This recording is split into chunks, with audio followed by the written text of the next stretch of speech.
বন্ধুরা, অনেক জয়শ্রী ব্লগে তোমাদের স্বাগত জানাই। আশা করছি সবাই খুব ভালো আছো এবং সুস্থ আছো। আজকে আমি রান্না করব কাবলি ছোলা দিয়ে, পনির দিয়ে, আলু পটল দিয়ে তরকারি, নিরামিষ। তো এগুলো পনিরগুলো আমি এখন ভেজে নেব, আর কাবলি ছোলা সিটি দিয়ে নিয়েছি, আর আলু আর পটল আমি কেটে নিচ্ছি।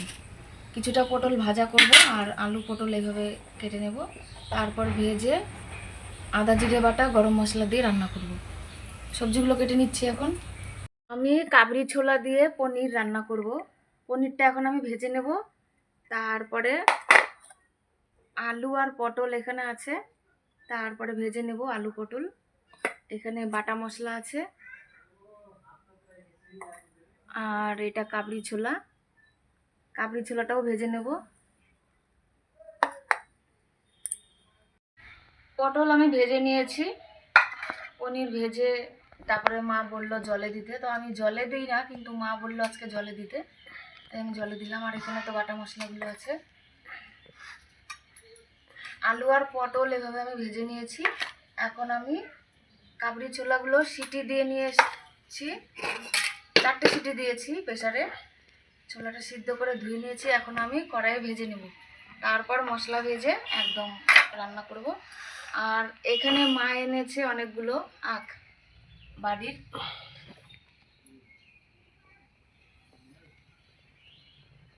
কড়াই বসিয়ে দিচ্ছি। এই আলুগুলো আমি প্রেসারে দিয়ে দেবো সিদ্ধ।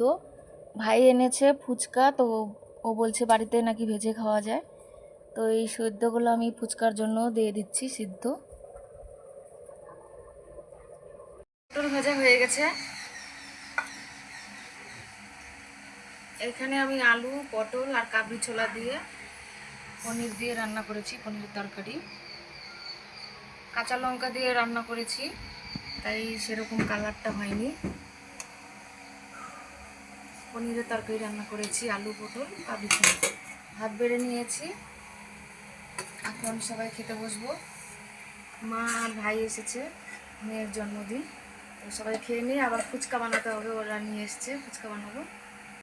এই প্যাকেটের ফুচকাগুলো ভাই কিনে নিয়ে এসছে, আর ফুচকাগুলো মা ভাজলো, তো এখন আমরা সবাই খাবো। এখানে সিদ্ধটাও মা মাখিয়েছে, আর এখানে যে প্যাকেটের মশলাগুলো ছিল, মশলাগুলো দিয়ে ফুচকার জল বানিয়েছে, আর এখানে আছে সস। তো আমরা খেয়ে নিচ্ছি। তো ফুচকা আমরা খেয়ে নিচ্ছি, তোমরাও চলে আসবে ফুচকা খেতে।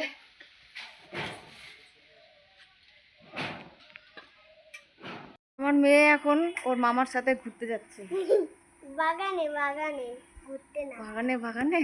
হ্যাঁ, তারপর ওরা আবার বাড়ি চলে যাবে।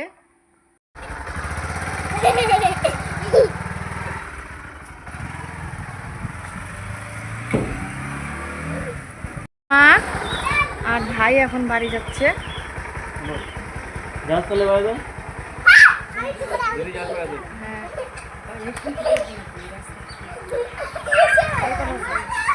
মা আর ভাই এখন বাড়ি যাচ্ছে।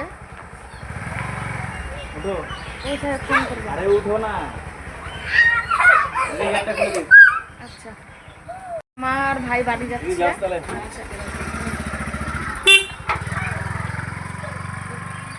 হ্যাঁ।